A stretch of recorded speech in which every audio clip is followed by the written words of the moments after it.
joining us today and braving the heat to talk about an issue that's of vital importance, protecting the United States Postal Service and protecting the right to vote. The U.S. Postal Service is a public good, public service. Every day, almost every household in America uses the mail. They send and receive packages, they get prescription drugs that they need for their health, and beginning in just a few weeks, more Americans than ever are going to be using the mail to vote safely and securely in the midst of the worst pandemic in more than 100 years. Yet at this moment, we're also seeing a fierce and deliberate attack on the Postal Service from the President of the United States and his Postmaster General Louis DeJoy. The Postmaster General has ordered sweeping new restrictions limiting overtime, removing sorting machines, and removing collection boxes that are resulting in far worse service to more Americans, and sometimes disastrously so. Just this afternoon, DeJoy announced that he was suspending these initiatives until after the election, as a direct result of public pressure. This is welcome news and shows that public activism and congressional oversight work, even when Trump and his lackeys are shamelessly opposed. But we have a ways to go because these policies need to be reversed, not just suspended. And there are still questions and concerns about the service and accessibility for residents and business owners. And millions of Americans right here in Los Angeles and around the country are suffering as a result of the breakdown of the Postal Service and as a direct result of measures that Trump's Postmaster General has deliberately put in place. I don't say this lightly, but the President and his Postmaster General have been engaged in an effort to sabotage the Postal Service to discourage millions of people from voting by absentee ballot, and that is a direct attack on our democracy. But let's be clear, the attacks on the Postal Service are nothing new. For years, there have been those in the Republican Party who have called for the Postal Service to be run like a business, seemingly unaware or uncaring that running it like a business would mean higher prices for Americans and reduced or zero service for others, including and especially those in rural America. We have a message for the Postmaster General, for the GOP of Congress, and for the President.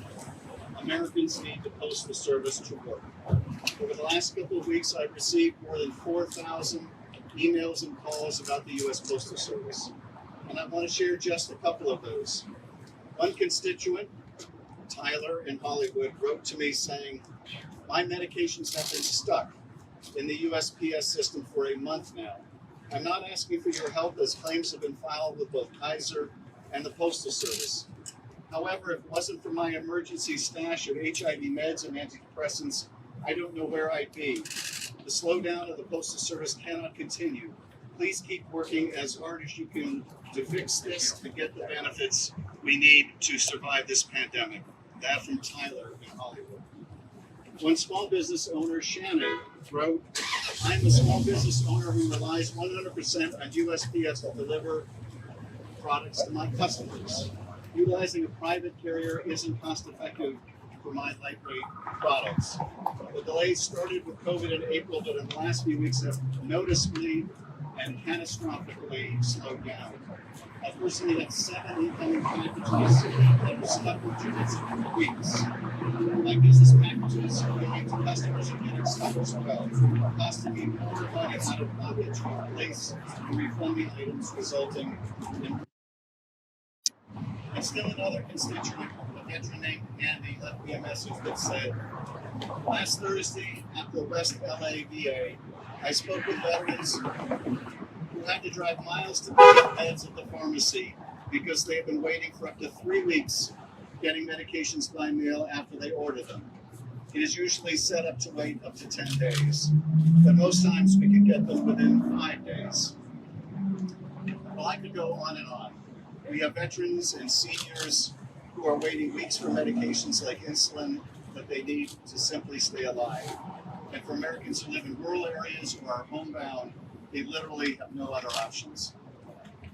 The House of Representatives is not going to let this stand. We will act with the urgency that this moment requires.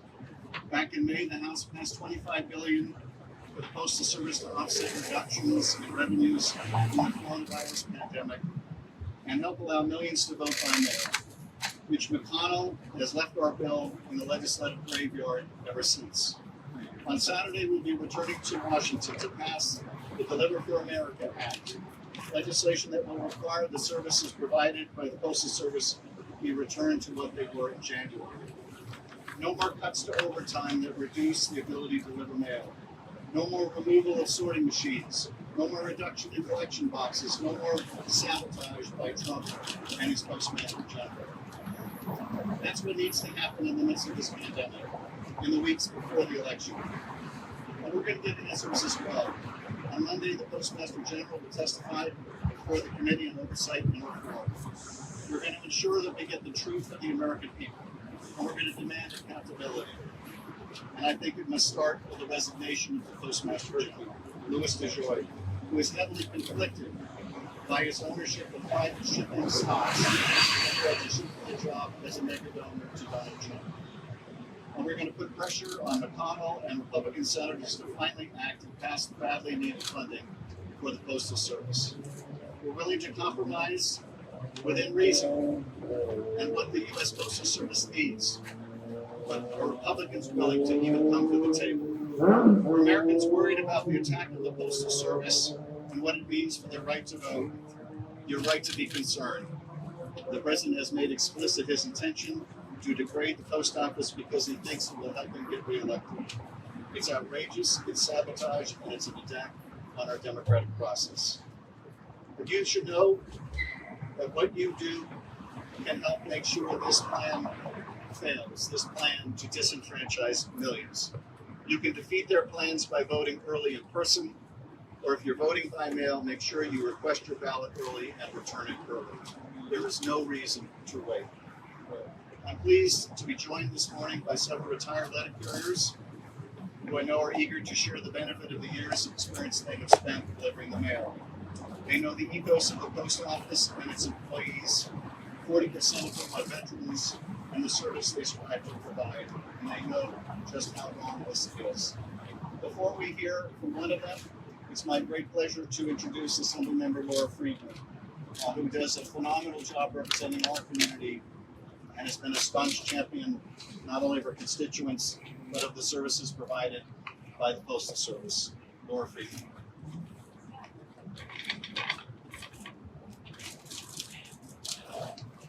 Thank you, Congressman. And I want to acknowledge and thank Congressman Schiff for his leadership in Washington on this issue and on so many other issues. I stand here today really feeling the weight of history behind me.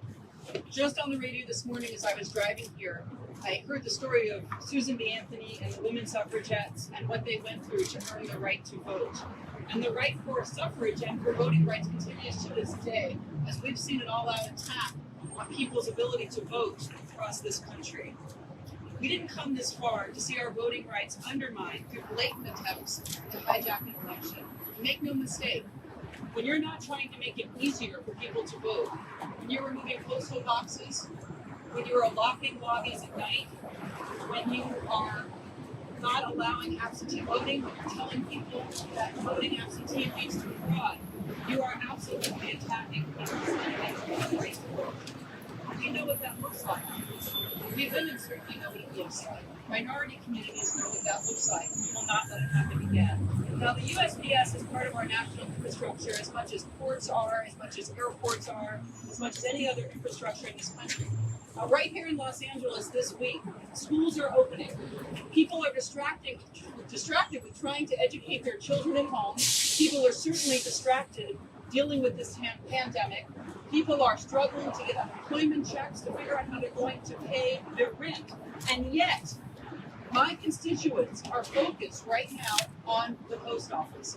We have gotten hundreds of emails, thousands of tweets and communications from people telling us about postal service interruptions and how important that infrastructure is to their lives. People are asking us what we can do to help.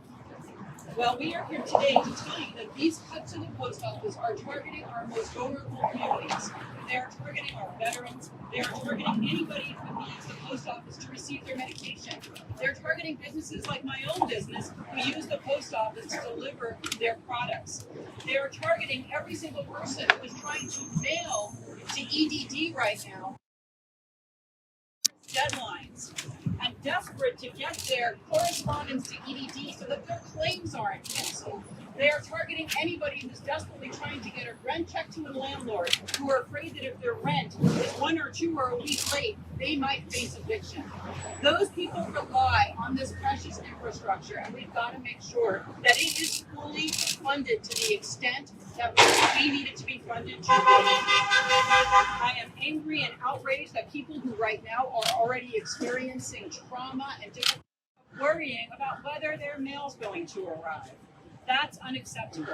Every day that the mail is not delivered is time that my district is having to take their focus away from providing food and providing for their families. I will not tolerate this threat to democracy and to our seniors, to our veterans, to my constituents who are dealing with unemployment, to our small businesses who deliver the mail, who cannot mail to deliver their goods. I stand with Congressman Schiff and the rest of this delegation in supporting fully funding the post office. Thank you.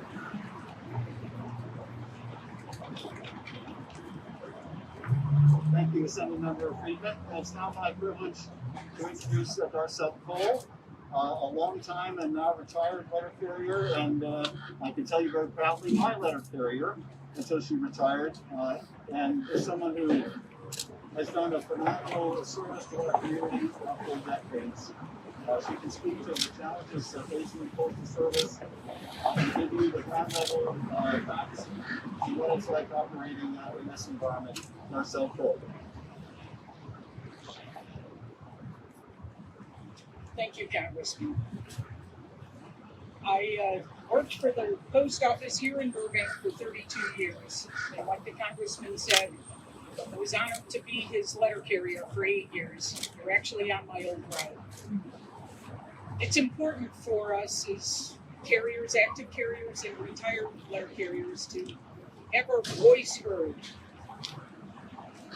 Our motto at our post office was every piece, every day. That meant we didn't leave any mail behind. And the things that the Postmaster General put in place have thwarted that. They have a 3 p.m. cutoff. We have a carrier that picks up mail at CVS, and that's all prescriptions.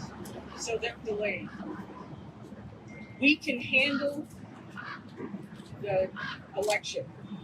Burbank votes by mail. We've done it here in Burbank.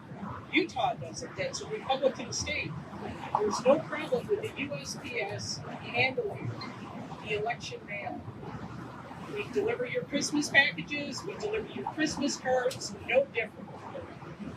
And I want to say from my heart, the post office is a fabric of the United States.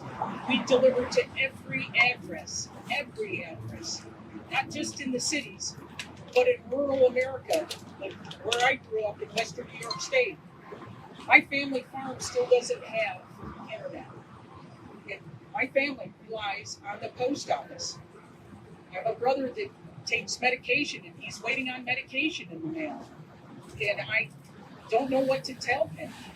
So what I did, I wrote to Congress, this is not right. If you talk to any of the letter carriers retired here, they will tell you that we take pride in our job and we're up to the task. So I thank you for that.